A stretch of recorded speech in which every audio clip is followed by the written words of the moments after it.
क्या तुम लोग भी एक आर्टिस्ट हो और आर्ट से रिलेटेड पॉडकास्ट देखना चाहते हो लेकिन तुम्हें 1 घंटा लगाने का मन नहीं है? ये वीडियो में आज हम लोग रियांश राहुल सर के पॉडकास्ट को, ये वाले पॉडकास्ट को हम लोग 10 मिनट के अंदर समझाने वाले हैं। इस वीडियो को मैंने 3 पॉइंट में बांटा है। हर एक पॉइंट के अंदर 2 मेन इंपॉर्टेंट टिप्स है। पहले पॉइंट में एक इम्पॉर्टेंट बात है, ज़्यादातर वो आर्टिस्ट लोग जो कमाना चाहते हैं आर्ट से, वो एक बात को इग्नोर कर देते हैं, जो होता है कि आर्ट को फन की तरह देखना।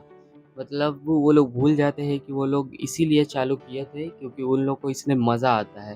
पैसा हमेशा सेकेंडरी रहना चाहिए, एन्जॉयमेंट फर्स्ट रहना चाहिए।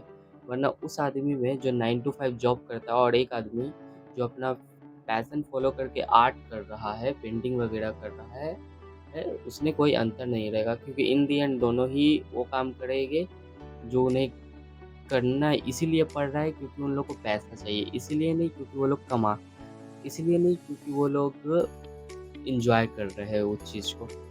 अगर तुम एक आर्टिस्ट हो तो पहली टिप तो यही रहेगी कि तुम आर्ट को फन की तरह देखो। पहले एन्जॉयमेंट करो और फिर उस एन्जॉयमेंट से अर्न करो। यानी कि अगर तुम वीडियो बनाते हो तो वीडियो में भी तुम थोड़ा ज़्यादा एन्जॉय करो और उस एन्जॉयमेंट को ही रिकॉर्ड करो और बाद में एडिट करो।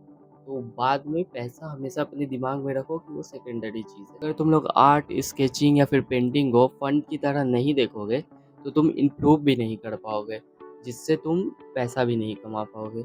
यानी कि तुम्हें आर्ट को ऐसे देखना है कि तुम्हें उससे मज़ा आता है, इसीलिए तुम ये कर रहे हो, और पैसा तो तुम कमा ही लोगे। इम्प्रूवमेंट पे ध्यान दोगे तो रिजल्ट भी आएगा, लेकिन सिर्फ रिजल्ट पे और पैसा पे ध्यान दोगे तो इम्प्रूवमेंट नहीं आ सकता। और इस टिप के अंदर एक और टिप है, अगर तुम्हें आर्टिस्ट बनना है तो तुम सिर्फ आर्ट पे ध्यान मत दो। मतलब तुम सिर्फ आर्ट बनाने पे ध्यान मत दो, तुम वो रास्ता भी देखो जो आर्टिस्ट बनने की ओर जाता है। जैसे कि अगर मान लो एक एग्ज़ाम का एग्ज़ाम्पल देता हूँ, जैसे कि तुम्हें आईआईटी में जाना है तो उसका रास्ता क्या होगा? पहले 12 में 75% से ज़्यादा लाना और फिर उसके बाद जी एडवांस का एग्ज़ाम देना, या फिर जो भी होता है वो, मुझे उतना नॉलेज नहीं है, लेकिन ये पता है कि एग्ज़ाम देने के बाद तुम्हें शायद से वो कॉलेज का भी कोई एंट्रेंस एग्ज़ाम वो देना होगा और फिर वो निकलेगा। तो ऐसे ही ये एक रास्ता हो गया। आर्टिस्ट बनने के लिए भी एक रास्ता होता है।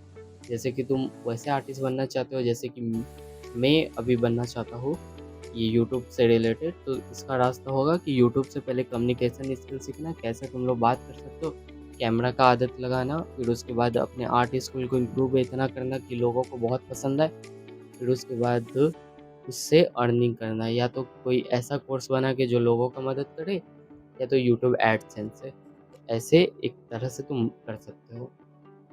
अगली टिप है आर्ट को एक माइंडसेट की तरह लेना, यानी कि आर्टिस्ट माइंडसेट बिल्डिंग, कि आर्ट के इम्प्रूवमेंट को भी क्लास के सिलेबस जैसा देखना, जैसे कि मैंने इसके पिछले वाले टॉपिक में बताया था, लेकिन ये थोड़ा डिटेल में है। जैसे कि मान लो तुम 10 क्लास में थे या फिर हो या फिर आगे जाओगे, फिर तो उस उसका एक सिलेबस होगा। तुम जो भी क्लास में हो उसका एक सिलेबस होगा। पहले ये चैप्टर करना है, फिर ये चैप्टर करना है, फिर ये चैप्टर करना है। आर्ट को भी इसी की तरह देखना है कि तुम्हें पहले बेसिक आउटलाइन बनानी देख सीखनी है, डिटेल्स बनाना सीखना है, एक ऑब्जर्व करना सीखना है, फिर उसके बाद तुम्हें ये डिटेल्स ऐड करनी है पेंटिंग में, उसके लिए तुम्हें शेडिंग सीखना होगा, फिर ये सीखना होगा, ऐसे कुछ कुछ सीखना होगा। और फिर उसके बाद तुम्हें अगर आर्ट सेल करना है तो तुम्हें पर्सनल ब्रांडिंग सीखनी होगी, यूट्यूब पे कैसे ग्रो करें ये सीखना होगा, एडिटिंग यूट्यूब वीडियो को कैसे करें ये सीखना होगा। अगर तुम एक एडिटर अफोर्ड कर सकते हो तो बहुत अच्छी बात है, लेकिन अगर नहीं कर सकते तो तुम्हें खुद ही सीखना होगा सब कुछ एक क्लास के सिलेबस की तरह। जैसे कि तुम पहला चैप्टर मैथ का पढ़े बिना दूसरा चैप्टर नहीं बना सकते, वैसा ही प्रियांश राहुल सर ने भी अपने पॉडकास्ट में कहा था कि नेगेटिव लोगों पे उतना ध्यान ना दो, लेकिन मेरा इस पे एक डिफरेंट पॉइंट ऑफ व्यू है। ऐसे तो नहीं कर सकते कि कोई अगर आर्ट के बारे में जैसे ही कुछ गलत बोलने वाला हो और जैसे ही तुम्हें फ़ील हो कि वो कुछ गलत बोलने वाला है, तुम उसके मुँह में ऐसे हाथ डाल दो अपना कि उसका मुँह बंद कर दो, ऐसे तो नहीं कर सकते। इसीलिए अगर कोई आर्ट के बारे में तुम किसी भी अपने रिलेटिव से या किसी से भी अगर गलत सुनो, किसी से भी रिलेटिव से, दोस्तों से, गर्लफ्रेंड से अगर होगी तो, अगर गलत कुछ सुनो आर्ट के बारे में कि ऐसे ये नहीं बन सकता, इस पे करियर नहीं बन सकता, इसमें पैसा बहुत कम मिलता है, तो उसके बदले में 4 अच्छी चीज़ें भी सुनो। या तो किसी ऐसे इंसान से सुनो जो आर्ट का तारीफ़ करता हो, या तो तुम यूट्यूब में सर्च कर सकते हो कि आर्ट बनाने के क्या personal, mental and financial benefits है। तो ऐसे वो कैंसल कर देगा। जैसे नहीं, एक दिमाग में एक नेगेटिव चीज़ गया, उसके बदले 4 पॉज़िटिव चीज़ गया। 4 पॉज़िटिव चीज़ का ज़्यादा वो होगा फ़ोर्स, और एक नेगेटिव चीज़ को कैंसल कर देगा वो। तो तुम्हें ध्यान रहेगा कि हाँ, एक नुकसान है लेकिन 4 फ़ायदे भी तो है। वैसे तो ये माइंडसेट से थोड़ा अलग है, लेकिन इसे माइंडसेट में गिना जा सकता है क्योंकि इसमें भी एक चीज़ इंक्लूडेड है। जैसे कि तुम्हें वो बनाओ जो तुम्हें पसंद है, जो तुम्हें दिल से, दिमाग से इच्छा हो रहा है बनाने का, और तुम्हें जो लगता है कि तुम अच्छा बना सकते हो वो बनाओ।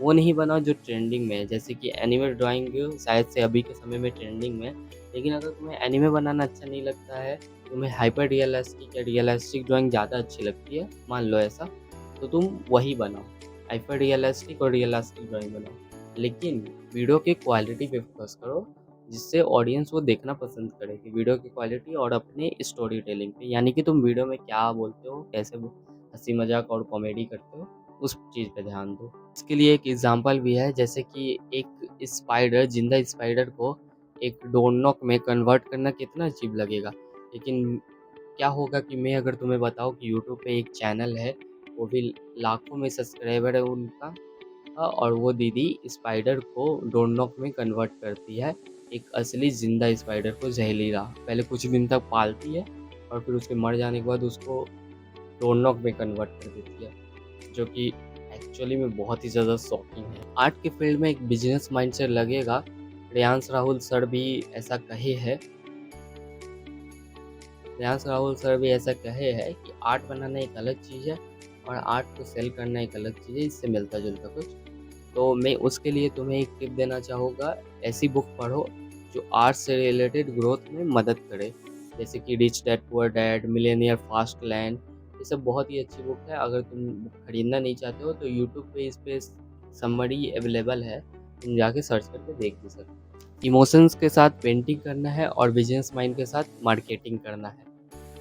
अभी भी एक थर्ड पॉइंट बाकी है, जो कि सोसाइटी इम्पैक्ट से रिलेटेड है, यानी कि समाज के बारे में। जैसे कि सोसाइटी में ऐसे बहुत सारे लोग होंगे जो आर्ट में ग्रो करना चाहते हैं, सिर्फ तुम ही नहीं होगे। तो तुम एक चीज़ वो भी कर सकते हो कि तुम जितना उन लोग को सिखा सकते हो, जितना तुम्हें आता है वो तुम उन लोग को बता दो, और ऐसे दिमाग में रखो कि मैं खुद अकेले ग्रो नहीं होगा, साथ में समाज को भी करा होगा। तो इससे एक पॉजिटिव फीलिंग भी आएगी कि तुम लोगों की भी मदद कर रहे हो आर्ट में ग्रो होने में, और तुम खुद ग्रो तो हो ही रहे हो, क्योंकि तुम लोगों की मदद करोगे तो तुम्हें खुद भी ग्रो होना पड़ेगा। तो आज की इस वीडियो में मैं इतना ही कहना चाहूँगा। बाय।